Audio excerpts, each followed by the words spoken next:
On the Nebraska prairie, at dusk, in the worst storm of a generation, a big man stood at the schoolhouse door and told the teacher to unlock it. His small daughter's hand was in his. He was twice her age and twice her weight, and he was no stranger. 2 of the 12 children in that room were his. 300 yards away stood his farm, his lamp-lit window, his terrified wife. He had crossed those 300 yards once already that night. It had nearly killed him. Now he meant to cross them again, with his children. The teacher was 19 years old. It was her second winter of teaching, and the county liked to say it had hired her because she came cheap. What she did was this. She stepped past him. She turned the key in the lock, from the inside. Then she opened the stove door and dropped the key into the coals. One small iron sound. After it, nothing in the room but the wind. At 12 below zero and falling, a parent had begged her to send his children home. She had locked the schoolhouse door instead.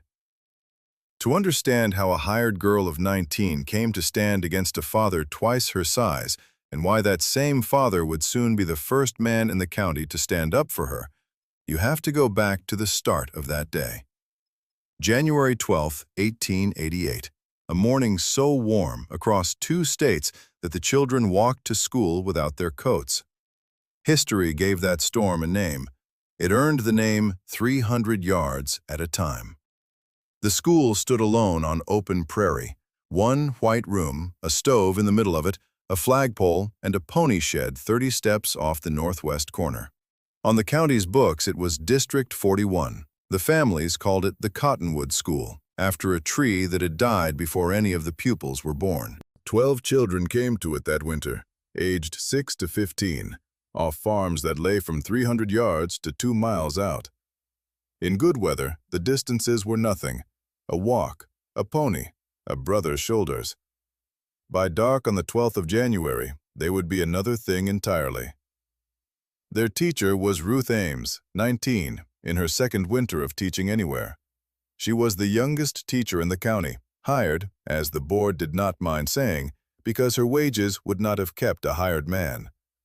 Her authority was a borrowed thing, and everyone knew the terms of the loan. A cheap teacher kept order until the day the county decided she couldn't. What the county did not put on her papers was where she had grown up. 10 miles east, in a sod house on this same prairie. She had been 11 in the long winter of 80 and 81, when the trains stopped for months and the coal never came, and she had watched her mother run a household on courage and straw. A sod house winter teaches 2 subjects, her mother used to say, fuel and patience. Ruth had taken both courses. She did not yet know she was about to sit the examination. From that winter she kept one habit the district found odd in a girl. She never passed a coal box without looking into it. The 12 came in that Thursday in shirt sleeves and summer dresses because the morning had told them to. After 5 weeks of iron cold, the air had gone soft as April overnight. Eaves dripped. Coats stayed home on their pegs by the dozen. Among the 12, Albert Janssen, 14, man-sized and proud of the size, whose farm sat 300 yards north, the nearest to the school by far. His sister Ingrid, 7, who worshipped him. Peter Hale, 15, steady as a fence post. And in the front row, Mabel Todd, 6 years old, the smallest scholar in District 41, whose feet did not reach the floor. The school's whole economy sat where it always sat. A coal box beside the stove, half full. The delivery was due Monday, and half a box was plenty for 2 school days. 12 dinner pails on the shelf, a water pail by the door, an axe in the pony shed, a wall clock, a thermometer nailed outside the window. Ruth read the morning itself and did not like it. Too warm, too fast, too still, a stillness with weight in it. The sun wore a pale ring. She had grown up under this sky, and the sky was saying something wrong. At noon, on nothing she could have defended to the board, she kept the children in for dinner recess. They groaned like one animal with 12 throats. She stood at the window through the noon hour and argued with herself. 19 years old on one side, the county's opinion of nervous girls on the other. Nothing happened. The sky stayed bright. So, at afternoon recess, she relented. That was the mistake she would count and recount all night, the way you press a bruise. The children poured into the yard, coatless, shrieking with the joy of it. Ruth stood in the doorway with the handbell, watching them, watching the northwest, feeling foolish for watching. And the northwest lifted. A wall stood up over the horizon where no wall had been, gray running to black at its base, flat-topped, wide as the world. It did not drift the way weather drifts. It came on like something with an appointment. She had one heartbeat of pure disbelief. Then she was ringing the bell the way you ring for a house on fire, and 12 children were streaming in past her, laughing, thinking it a game. She counted them through the door. 12. Then she stood one moment, her hand on the door, the wall filling a quarter of the sky, and faced the question every teacher on 2 states' worth of prairie faced inside that same hour. The children's homes lay minutes away. The wall was minutes away. Every instinct of the day said the same thing. Dismiss them now. Race them home ahead of it. Get them to their mothers. Some of the saddest stories of the 19th century are the stories of the schools that did. Ruth Ames looked at the wall a last time, shut the door on it, and told the children to take their seats. Outside, the thermometer had begun to fall like a dropped thing. It was the least dramatic act of the whole night ahead, a young woman closing a door. It was also the one that decided everything else. The storm reached the school before the last child reached his desk. It hit the building like a wave hitting a boat that has turned too slow. A shudder through the floorboards, a groan out of the rafters. Then sound, everywhere, all at once. A roar with no direction to it. The windows went white, then a boiling gray.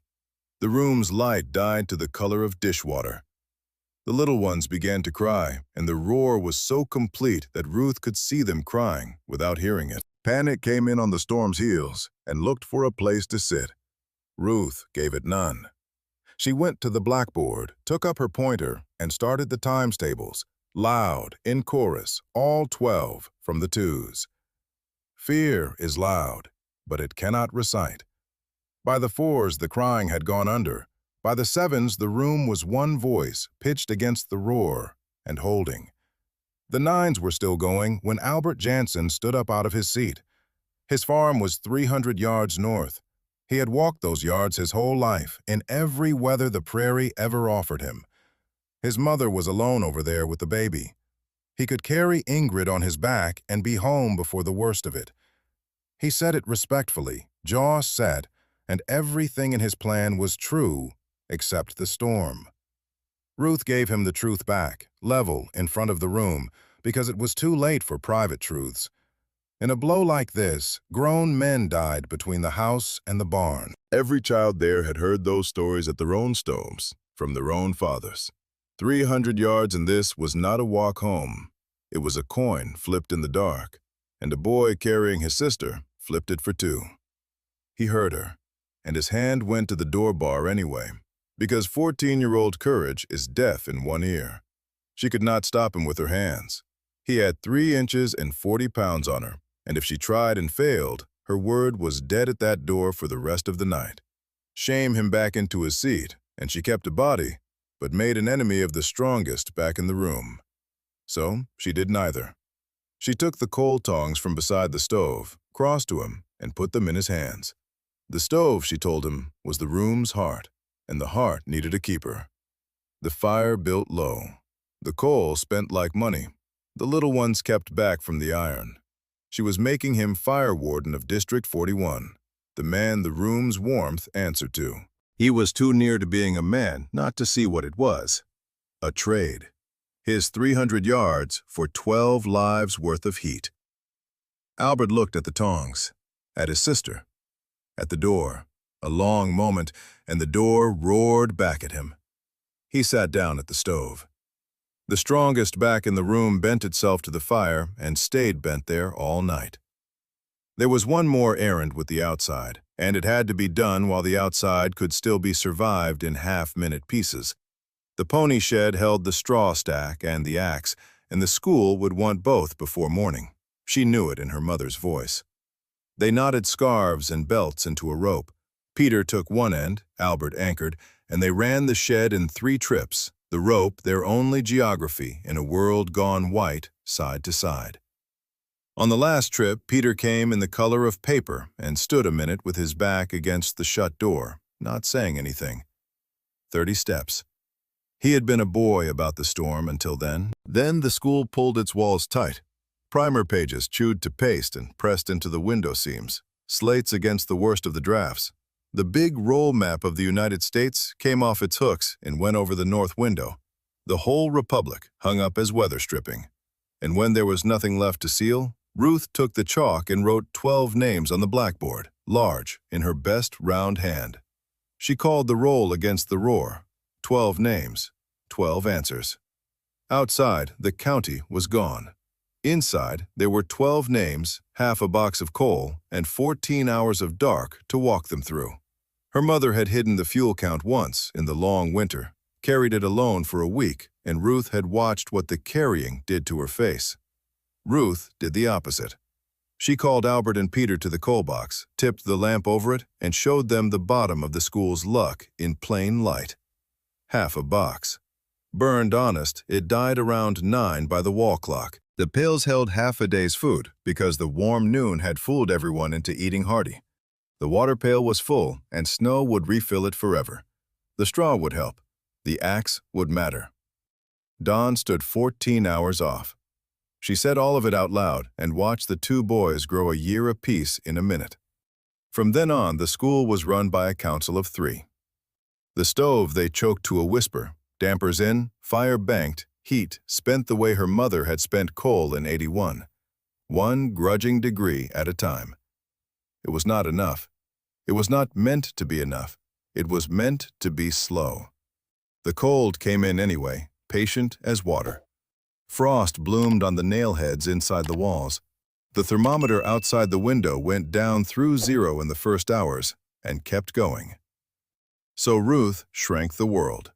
The desks came out of their bolted rows, axe and heel, Janssen and Hale, and built into a ring around the stove, 2 deep, a fort 8 feet across. The few coats there were hung on the desk line like tent walls.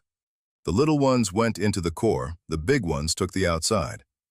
District 41 stopped trying to heat a schoolhouse and put its whole treasury into heating a circle. The storm tested the walls once to show them what it had.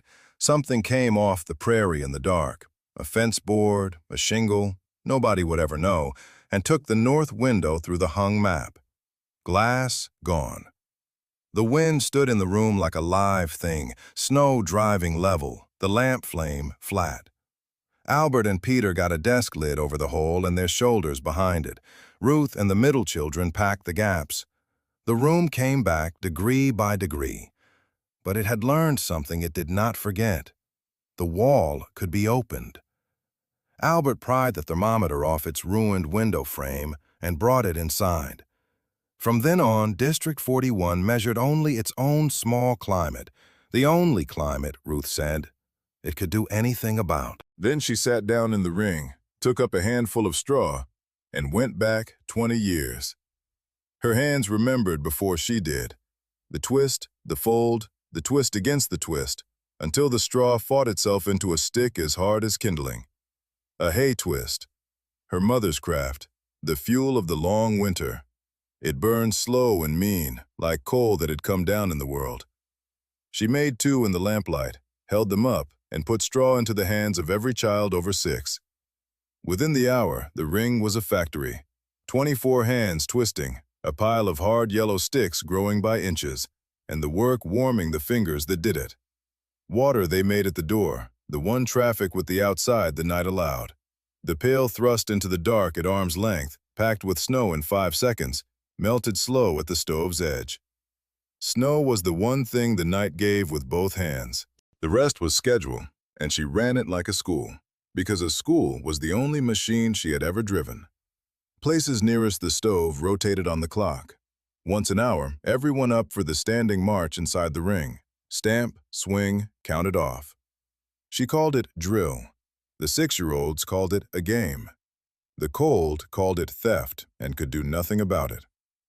Supper was the pails, redivided down to the last crust in front of every eye, the warm noon collecting its second tax. Mabel Todd would not eat. Fear had her stomach shut. Ingrid, 7 years old and unkillably practical, played house with her in the core, fed a rag doll first, and got bread into Mabel by way of the doll. Ruth watched it and put the smallest scholar on the night's watch list, and through the evening she taught. Spelling by lamplight, geography sung, the times tables again, 12 voices answering the storm's one voice, hour after hour. It was not to pass the time. Order was heat. Every mind she kept in the room was a body the cold had to work harder for. Somewhere in those hours, the school stopped being a building and became a crew. The big boys stood their watches like sailors. Ingrid ran the nursery in the core. A room that had begun the afternoon crying learned to sleep in shifts, 10 minutes at a time, against one another's shoulders. At 9 by the wall clock, the coal showed the boards of the box, exactly on her mother's schedule. She did the whispered sums with Albert and Peter at the stove door. Dawn was 10 hours off. The twists were hours, not the night. The fuel was 4 hours in a race that needed 10. The night was longer than the coal box. Before it ended, something would have to go into that stove that was never meant to burn. The pounding came a little before 10. Fists, big ones, and a voice torn to rags on the wind. For one whole second, every soul in the ring believed the storm had grown hands. Albert got the bara, and the night handed them a man made of snow. He fell in over the sill and brought a piece of the storm with him. It took Ruth a moment to find the neighbor under the ice, Carl Jansen, Albert and Ingrid's father, off the farm 300 yards north. His beard was a white plate. His hands, when the mittens came off, were the color of tallow and as useful as firewood. They thawed him the period's way, by Ruth's orders and children's hands. Snow on the white patches, then wool, then the stove's outer orbit. Nothing sudden. 12 children doctored a grown man like a hurt bird, and the room grew steadier for it by the minute. You cannot pity your own hands while they are working. And every child in that ring saw what 300 yards had done to the biggest farmer in the district. Ingrid did not run to him while they worked. She stood at the edge of the lamplight with her fists in her dress and watched her father be mortal. Then he could stand, and the reason he had come stood up with him. His wife was 300 yards away, alone with the baby, certain her 2 children were dying somewhere in the white. He had promised he would bring them home. He had crossed once, downwind, alone, a strong man on his own land, and it had put him on his knees at the sill. None of that counted against a promise made to a terrified woman. He was not reasoning. He was keeping her face in front of him. He told Albert and Ingrid to get their coats. There were no coats. He began to button Ingrid into his own. Ruth put the truth in front of him first, because he had earned it. His own hands still wooden on the buttons. His own crossing, downwind and nearly fatal, and home lay upwind now, against the blow, with a 7-year-old in his arms.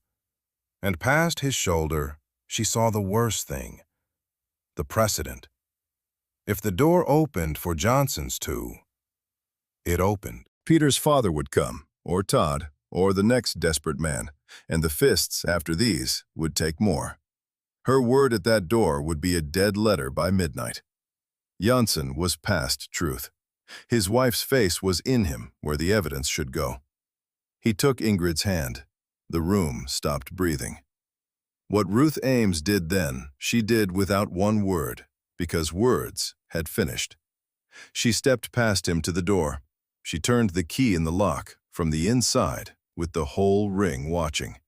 Then she crossed to the stove, opened its door, and dropped the key into the coals. One small iron sound. The stove door clicked shut on it. What she had refused was everything a hired girl of 19 is built to obey.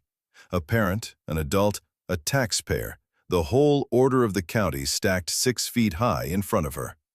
What it cost, she had counted before the key left her hand. From this moment, whatever happened in the room happened to all 14 of them together, with no door for anyone's panic to open in the dark.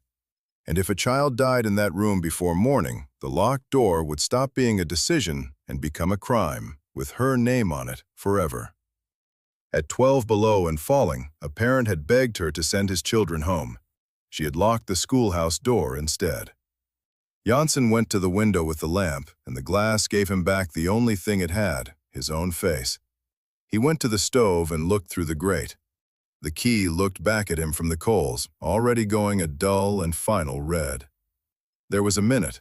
The children who were there disagreed ever after about how long a minute, when the big man stood in the middle of the room with his fists shut, and the room waited to learn what he was. Then Ingrid climbed into his lap the way she had done every evening of her life, and Carl Jansen sat down on a first-grade bench and broke, quietly, the way big men break, his face in his daughter's hair. Ruth let him be until he was done. Then she put the axe in his hands. He was the room's second adult from that hour, and he worked like a man paying off a debt only he could see the size of. He took over the twist quotas. He spelled the boys at the stove watch, and once, only once, flatly to the older children, he told what the 300 yards had been. That a man could not see his own fists at the ends of his arms. That he had found the school by falling over the flagpole wire. He never said the teacher had been right. He did not have to. His testimony armed her authority better than any speech she had breath for. At midnight, the wall clock struck into the roar, and nobody heard it. But Ruth saw the hands. The coal was ash under the twists. The twist pile was going down like sand in a glass, and the thermometer she had hung by the door read 15 above zero. Indoors, 8 feet from a burning stove. The school had spent its coal, its straw, and its luck. Next, it would have to start eating itself. The first desk was the hardest, and not because of the wood. Every stick of furniture in that room belonged to a district poor enough to count nails and stood on the books against the name of a teacher whose year's wages would not have bought 3 desks. Burning school property without leave on her own judgment at 19, there was no version of the morning where that bill did not come to her. She chose the oldest desk in the back row, scarred by 20 years of jackknives, and before she nodded Jansen toward it with the axe, she took the chalk and wrote on the blackboard, under the 12 names, in her best round hand, "Burned to keep 12 children alive, 1 desk." She would keep that column all night, item by item, in chalk, where every child could watch the price of them being paid and signed for. If the county wanted an accounting, it would have one, in the teacher's own hand. Then the axe fell, and the old desk went into the stove, joint by joint. A desk, it turned out, was an hour. The stove ate one and asked for the next. 6 pupil desks, the recitation bench, then the empty coal box itself, chopped and fed to the fire, it had failed. The chalk column grew a line at a time. 2 races ran at once now, the clock walking toward 7, the furniture walking toward the stove, and no certainty which would arrive first. The hours from 2 to 5 were the bottom of the night. The wind found its lowest register, a note more floor than sound. Frost climbed the inside walls and did not melt 8 feet from the fire.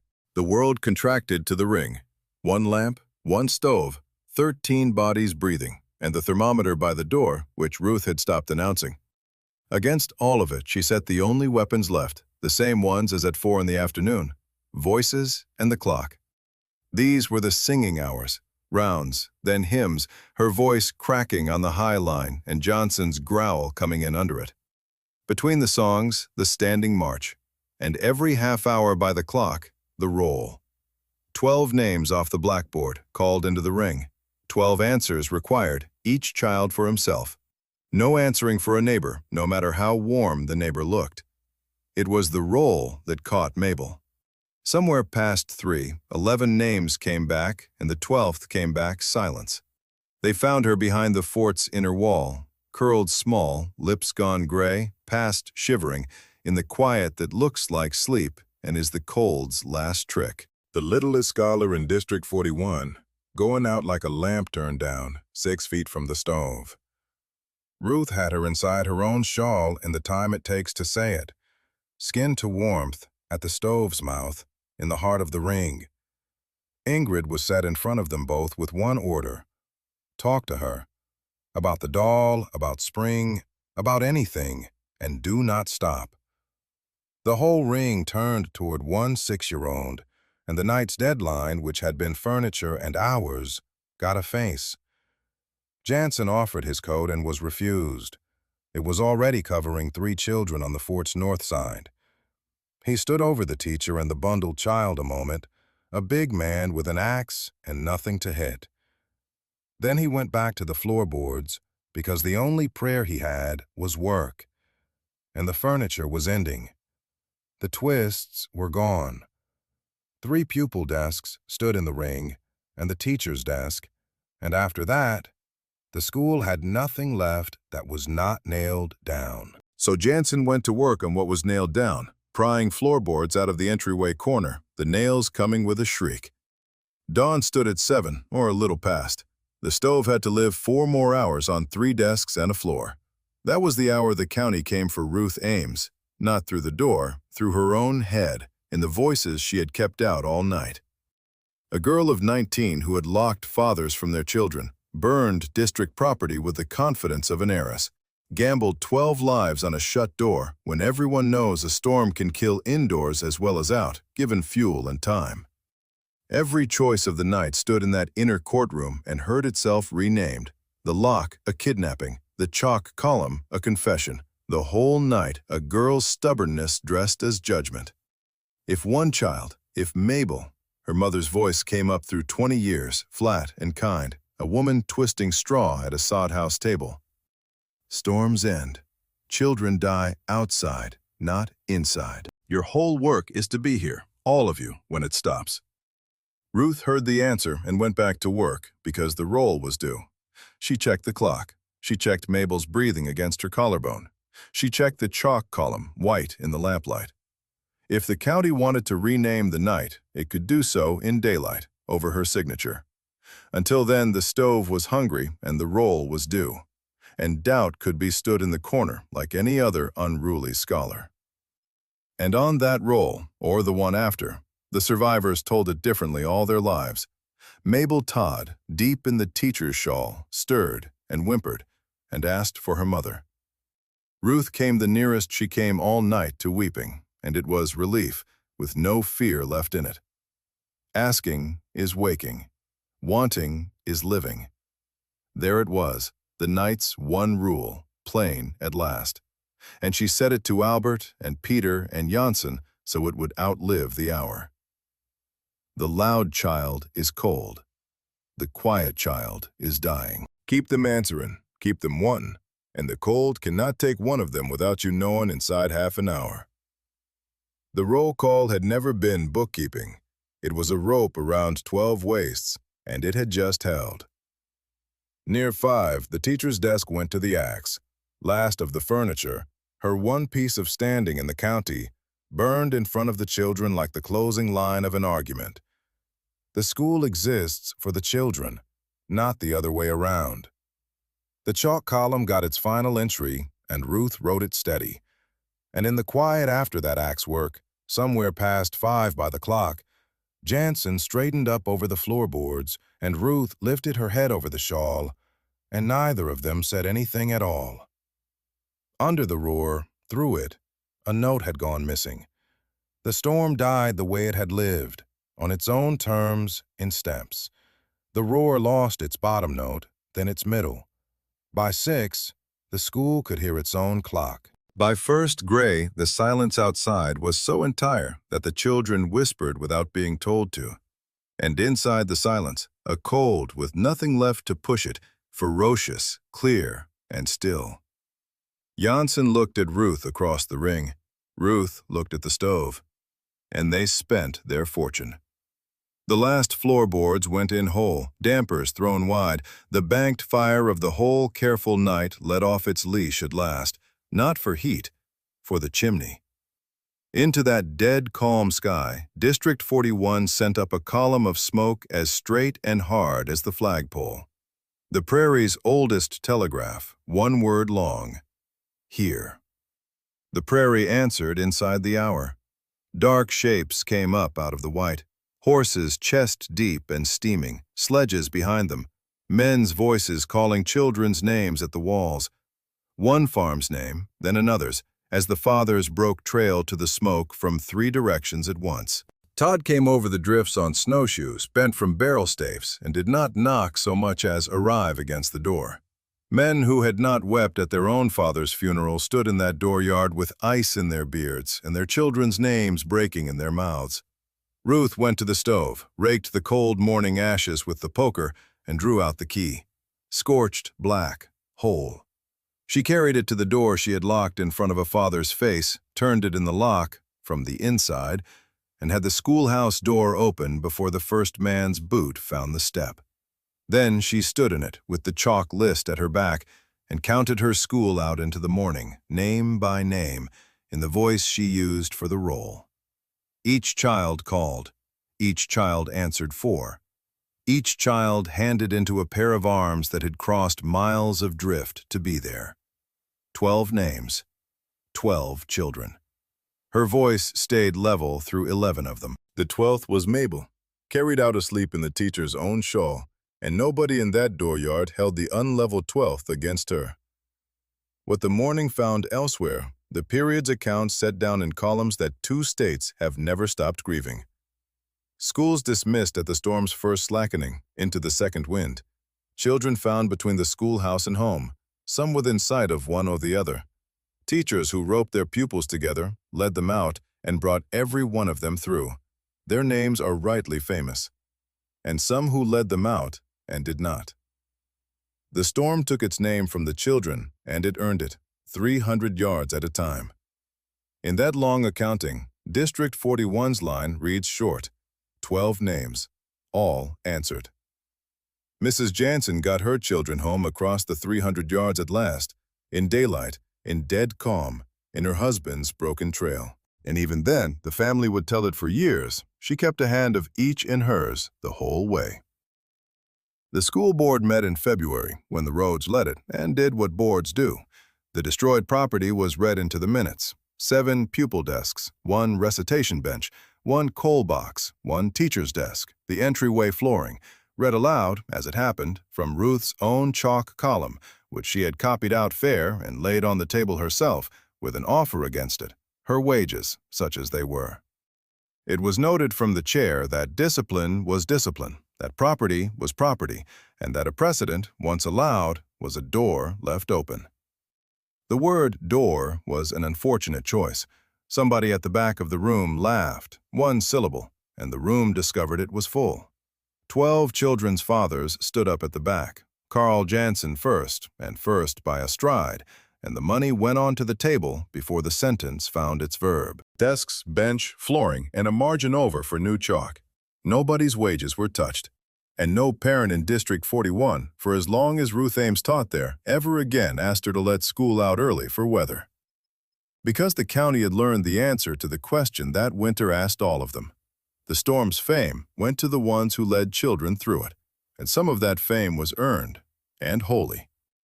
But 12 particular children from one particular school grew up and grew old and told this story to their grandchildren, because one hired girl of 19 never let them take the first step into it. The school got new desks by spring. One thing was never replaced. The scorched key went back into the lock and served it another 40 years, and when the lock finally wore out, the key retired to a nail beside the door, where every new 6-year-old eventually asked what it was. And every teacher who came after Ruth Ames answered with the story the county had long since worn down to a single sentence. At 12 below, parents begged her to send the children home. She locked the schoolhouse door instead.